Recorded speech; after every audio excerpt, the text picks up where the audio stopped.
ఆదికాండము 29వ అధ్యాయము. యాకోబు బయలుదేరి తూర్పు జనుల దేశమునకు వెళ్ళెను. అతడు చూచినప్పుడు పొలములో ఒక బావి కనపడెను. అక్కడ దాని యొద్ద గొర్రెల మందలు 3 పండుకొని ఉండెను. కాపరులు మందలకు ఆ బావి నీళ్లు పెట్టుదురు. ఒక పెద్ద రాయి ఆ బావి మీద మూత వేసి ఉండెను.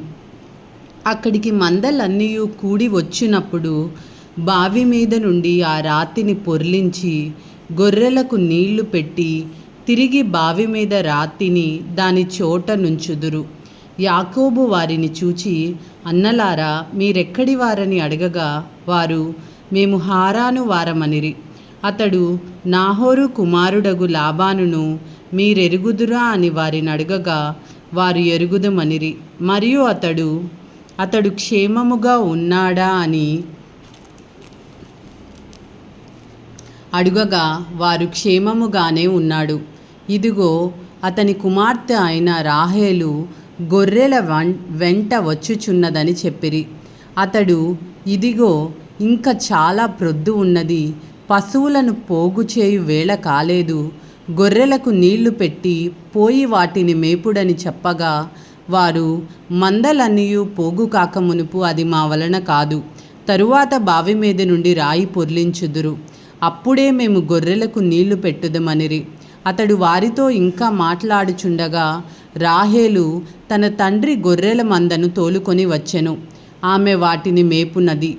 యాకోబు తన తల్లి సహోదరుడైన లాబాను కుమార్తెయగు రాహేలును తన తల్లి సహోదరుడగు లాబాను గొర్రెలను చూచినప్పుడు అతడు దగ్గరకు వెళ్ళి బావి మీద నుండి రాతిని పొర్లించి తన తల్లి సహోదరుడగు లాబాను గొర్రెలకు నీళ్లు పెట్టెను.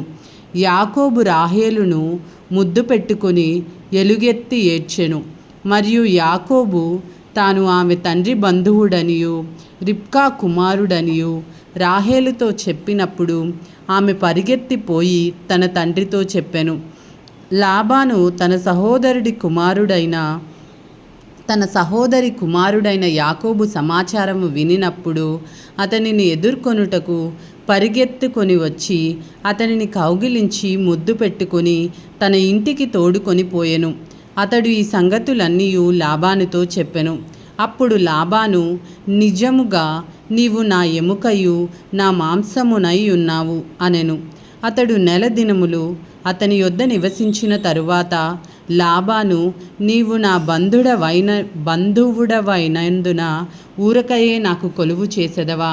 నీకేమి జీతము కావలనో చెప్పుమని యాకోబును అడిగెను. లాబానుకిద్దరు కుమార్తెలుండిరి. వారిలో పెద్దదాని పేరు లేయా, చిన్నదాని పేరు రాహేలు. లేయా జబ్బు కళ్ళు కలది, రాహేలు రూపవతియు సుందరియునై ఉండెను. యాకోబు రాహేలును ప్రేమించి, నీ చిన్న కుమార్తె అయిన రాహేలు కోసము నీకు 7 సంవత్సరములు కొలువు చేసేదనెను. అందుకు లాబాను, ఆమెను అన్యునికిచ్చుట కంటే నీకిచ్చుట మేలు, నా యొద్ద ఉండుమని చెప్పగా యాకోబు రాహేలు కోసము 7 సంవత్సరములు కొలువు చేసెను. అయినను అతడు ఆమెను ప్రేమించుట వలన అవి అతనికి కొద్ది దినములుగా తోచెను. తరువాత యాకోబు, నా దినములు సంపూర్ణమైనవి గనుక నేను నా భార్య యొద్దకు పోవునట్లు ఆమెను నాకిమ్మని లాబాను అడగగా లాబాను ఆ స్థలములో ఉన్న మనుషులందరినీ పోగు చేసి విందు చేయించి రాత్రివేళ తన కుమార్తె అయిన లేయాను అతని యొద్దకు తీసుకొని పోగా యాకోబు ఆమెను కూడెను. మరియు లాబాను తన దాసి అయిన జిల్పాను తన కుమార్తె అయిన లేయాకు దాసిగా ఇచ్చెను. ఉదయమందు ఆమెను లేయా అని ఎరిగి అతడు లాబానుతో, నీవు నాకు చేసిన పని ఏమిటి?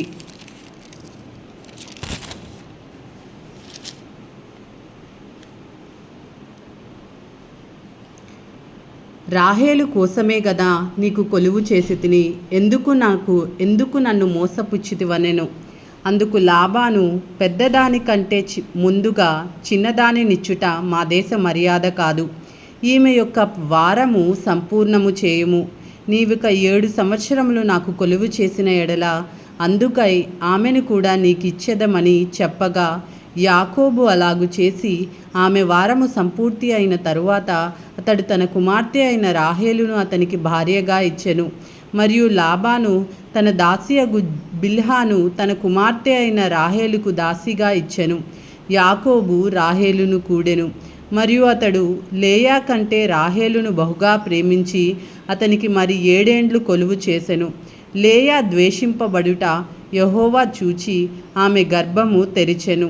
రాహేలు గొడ్రాలై ఉండెను.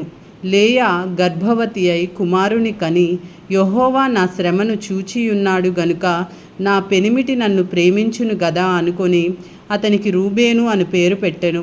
ఆమె మరలా గర్భవతి అయి కుమారుని కని, నేను ద్వేషింపబడితినన్న సంగతి యెహోవా విన్నాడు గనుక ఇతనిని కూడా నాకు దయచేసెననుకొని అతనికి షిమ్యోను అని పేరు పెట్టెను.